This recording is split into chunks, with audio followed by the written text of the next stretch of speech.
అదే అవుతుంది ఆటోమేటిక్. ఇది అవుతున్నప్పుడు ఇక్కడ నీకు ఈ మెయిన్ రోడ్ అంతా కూడా తెగబలిసిన వాళ్ళకి మాత్రమే ఫైనాన్షియల్ అన్నప్పుడు ఇంకెక్కడికి వెళ్ళాలి?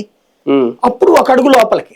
అయితే నేను అంటుంది అందుకని ఒక జనరేషన్ అంటుంది ఎందుకు, ఫైనాన్షియల్ సస్టైనబిలిటీ ఉండాల అక్కడ ఊరు, ఉద్యోగాలు ఇచ్చేటటువంటి ఊరి కింద ఉండాలి, ఉపాధి ఇచ్చే ఊరి కింద ఉండాలి. సార్ ఇక్కడ ఇంకో డౌట్ నాకు ప్రాక్టికల్ గా నేను చూసింది మీకు చెప్తా, ఎందుకంటే మీరు ఇప్పుడు అన్నారు ఒక పాయింట్, పేదలు రావాలి, పాపులేషన్ పెరగాలి అంటే కంపెనీలు వచ్చినా అందులో third class employees main sweepers అని ఇంకొకరు అందులో మిడిల్ క్లాస్ కూడా ఉంటారు.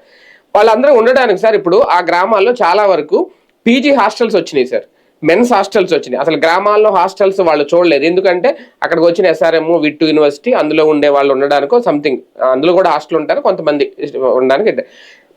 అవి రావడం వల్ల సార్ ఇప్పుడు అక్కడ చిన్న ఇల్లు అద్దెకి అడిగిన 10,000, 12,000, 15,000, ఇంకా బాగుంటే 20,000 కూడా ఉన్నాయి సార్ ఆ గ్రామాల్లో. ఇప్పుడు వాళ్ళు ఇప్పుడు అదే ఆ గ్రామాల ప్రజలు అనేది ఏంటంటే రేపొద్దు నిజంగా వీళ్ళు వస్తే పేదలో వాళ్ళు ఉండాలంటే ఎక్కడ ఉంటారు, కనీసం ఆ గ్రామాల్లో ఉండే పరిస్థితి కూడా లేదు. అప్పుడు ఎలా డెవలప్మెంట్ అవుతుంది? అదే కదా, ఇప్పుడు ఇదే డెవలప్మెంట్ కదా ఈ రేంజ్కి వచ్చిందంటే అది వాళ్ళు సంతోషపడాలి కదా.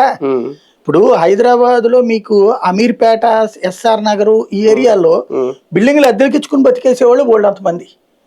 ఒకే ఇంట్లో 4 పోర్షన్స్ ఉన్నాయంటే ఒక సింగిల్ బెడ్రూమ్ పోర్షన్ నేను తీసుకుంది last trip, single bedroom portion 15,000 కట్టా నేను SR Nagar single bedroom portion. మరి ఆ ఇంట్లో మొత్తం 8 పోర్షన్లు ఉన్నాయి, 15,000. ఆయన పండగే కదా వీళ్ళకి, మరి అది డెవలప్మెంటే కదా. అదే వీళ్ళు పొలం లేకపోతే